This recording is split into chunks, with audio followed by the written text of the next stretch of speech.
Friends, சுவையான எலுமிச்சை ரசம் செய்வதற்கு 3 தக்காளி, மிளகு, ஜீரகம் நாம் அரைத்து எடுத்துக்கொள்ள வேண்டும். நாம் பூண்டும் சேர்த்து அரைத்து எடுத்து அதனுடன் தண்ணீர் சேர்த்து ஒரு பாத்திரத்தில் மாற்றிவிடலாம்.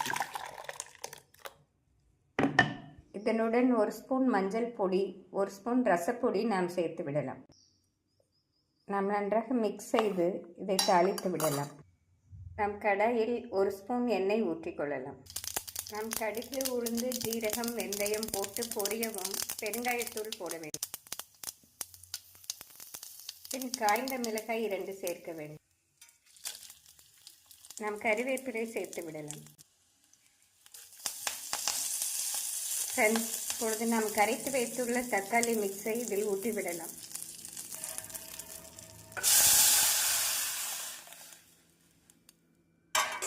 நாம் நன்றாக கொதி வரவும் மல்லி இலை தூவி வேறு பாத்திரத்தில் மாற்றிவிடலாம். நன்றாக கொதித்து வரவும் நாம் மல்லி இலை தூவி வேறு பாத்திரத்தில் மாற்றிவிடலாம்.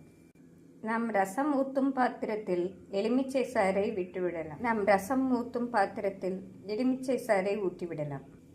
ஃப்ரெண்ட்ஸ், ஒரு எலுமிச்சம்பழத்தை நன்றாக பிழிந்து இதில் ஊற்றிவிடலாம். இந்த அளவு கொதித்து வரவும் நாம் மல்லி இலை தூவி அடுப்பை ஸ்விட்ச் ஆஃப் செய்து விடலாம். ஃப்ரெண்ட்ஸ், அருமையான எலுமிச்சை ரசம் ரெடி.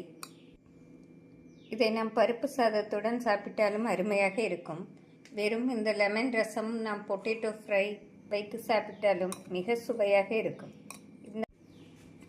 இந்த ஹெல்த்தியான லெமன் ரசத்தை நாம் மிக விரைவில் செய்து விடலாம். Thank you friends.